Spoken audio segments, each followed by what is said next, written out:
And here we go for another Coffee with Laura. Thank you, as always, for joining me because, it is just so much fun to get to talk to you guys every single week. How lucky am I? So, I want to tell you something. I've learned that we've been taught this code, this way that the world works, that's not completely true. So, let's go back. When I first started my career as a personal trainer, it was largely due to me wanting to help people, but also I had broken a lot of bones. I was very overweight when I was a kid, so I wanted to understand how to be healthy for myself, but also help people. And I boycotted nutrition for about 5 years, and finally I realized it's kind of a key player in being healthy. And here's kind of what tipped me over the edge that got me interested in nutrition to begin with. My clients, they kept coming to me with the same type of issue. So they would come, I'd ask them what they want. They'd say they want to lose 10, 20, 30 pounds, you name the number. And I was like, okay, why? And more often than not, the answer I'd get, so I could be happy and confident, comfortable in my skin. Logically, it makes sense, but that's not really how it works. So we'd get to work, we'd get to the 10, 20, 30 pounds down, but they were kind of just left wah, wah. Like they didn't feel happy. They didn't feel confident. They didn't feel comfortable in their skin. And not only was this my client's experience, but I experienced it myself. I associated weight loss to mean something else, that I'm going to experience something different, but that's not how the mind works. So this is always the example that I give to people. If you were experiencing low back pain, would you be more likely to go to a physical therapist or a social worker? Most people, they answer physical therapist. Outside pain, outside solution. Makes sense, right? But what about if you were feeling depressed? Would you go to a social worker or a physical therapist if you had to choose one? More often than not, people tell me social worker. Right again. Because here's what it is. Outside pain, outside solution. Back pain, physical therapist. Inside pain, depression. Inside solution, social worker.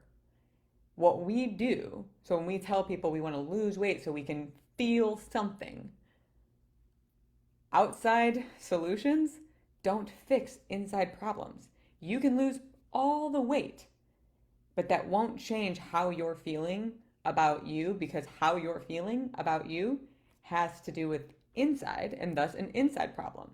So more often than not, one of the main things I hear is how people just want to be more confident.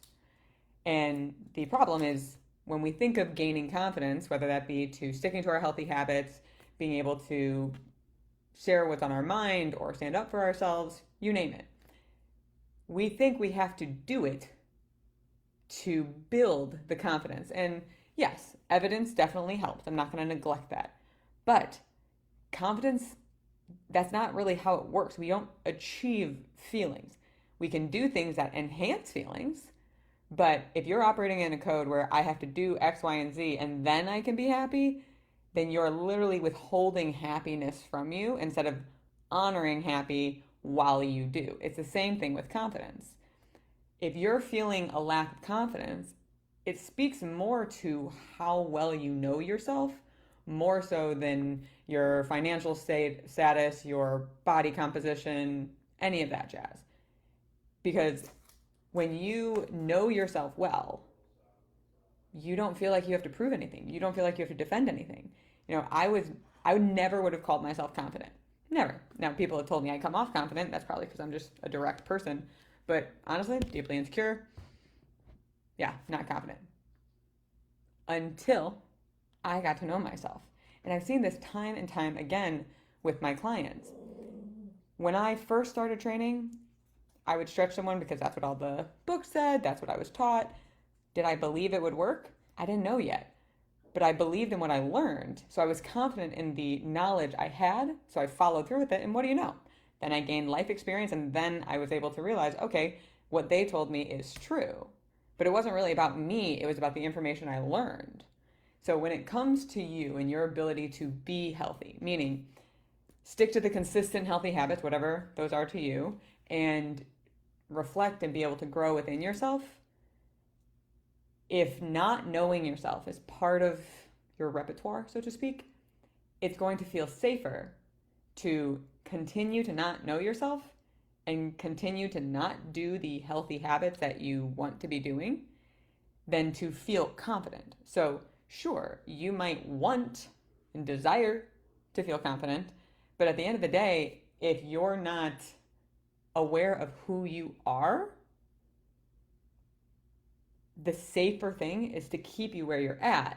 So it doesn't really matter what your desire is when safety plays in. And that's really where we get trapped.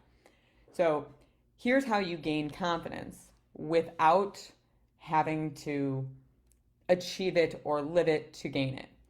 You learn about yourself. What are you capable of?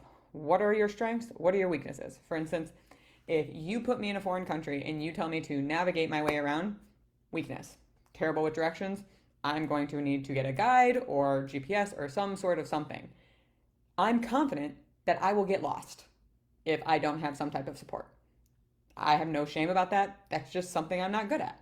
Now, if you tell me, Laura, go to this meditation retreat and, reflect and meditate and grow, cool. Totally can do that too. I am confident in my ability to sit and meditate and desire to grow.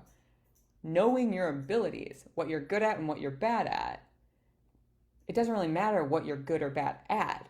What matters is your awareness of it and your acceptance of it. Because the second that you accept it, you're no longer trying to change it. And when you're not trying to change it, you can work with it. Thus, why I would get a guide if I was in a foreign country by myself, because I would get lost. But I have the confidence in my strengths and the confidence in my weaknesses because I know who I am. And this is kind of like the next tier, but I would encourage you, if you're really wanting to dig deeper, to get to know how you sabotage yourself.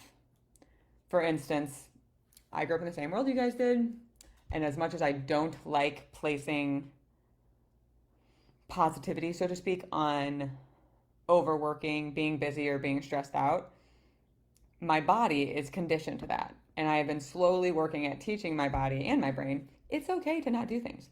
You just worked 10 hours straight. You want to go watch an episode of TV? You can. That's okay. And every second I'm watching that episode of TV, I feel like I need to be doing more, or at least I used to feel like I should be doing more. And that's where I've been able to walk myself back. So I understand that, we have this set state of what we are familiar with, what we're comfortable with. Enjoyable, not really what I'm necessarily saying, but comfortable with.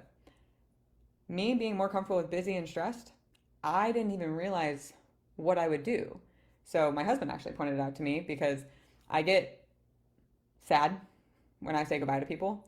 So how I compensate is knowing the next time I'm going to see them. So I would put in my schedule, or I would set something up with people the next time I would see them, and then 6 months would pass by and I would look at my calendar and it's like, what? How did I get something every single weekend? And then my husband pointed it out to me and I'm like, oh. So I sabotaged my peace of mind because I didn't want to miss people that I cared about. It's a choice. It worked when I was younger. It's just too much now and I have to find a better balance. But that's the exact point. My self-sabotaging tendency is to comfort my emotional space of connection. You likely have something of the same, but everyone has their own different ways of sabotaging in general. So if you're looking to be confident, know your strengths, know your weaknesses, watch for what happens to learn how you self-sabotage, and start very, very sinking small. Because you don't need to achieve to feel confident, but when you have evidence that supports what you're trying to grow, it helps build the confidence. You could do nothing and still feel confident, but the goal is to be confident and let that lead you through the habit so that you can believe in yourself, believe in your abilities to follow through with it. If you can believe in you, the habits stick. And when you start small, you see more evidence that reconfirms what you've been telling yourself. So, moral of the story, if I were to wrap it up, summarize it in one nice little bow, so to speak, we don't achieve our feelings. We have programmed ourselves slightly to kind of think that way, but if I told you to be happy right now, you could likely think of something that happened that made you happy, or that you felt happy by. Nothing's happening. You're just thinking, and you can feel. You can think and feel that you are confident when you know yourself, and it's the exact same thing. So recognize outside solutions to inside problems, because that is just not a good mix. Start small with your habits so that you can build the confidence and the evidence to support it, and practice getting to know who you are. How do you sabotage? What are your strengths? What are your weaknesses? Where do you need support? Where do you not? If you can do that, confidence leads you rather than you seeking it. If you're ever having the thought of, oh, I need this so I can feel blank, call me, genuinely, because that is how you're just going to suffer a little bit more.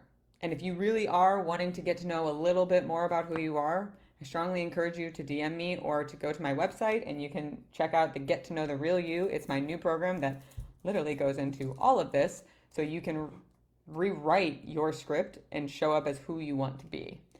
But as always, I so appreciate you being here and spending time with me and working on you, because that's the whole point of this. And I look forward to seeing you next week. So have a wonderful week, and make sure you make the most of it.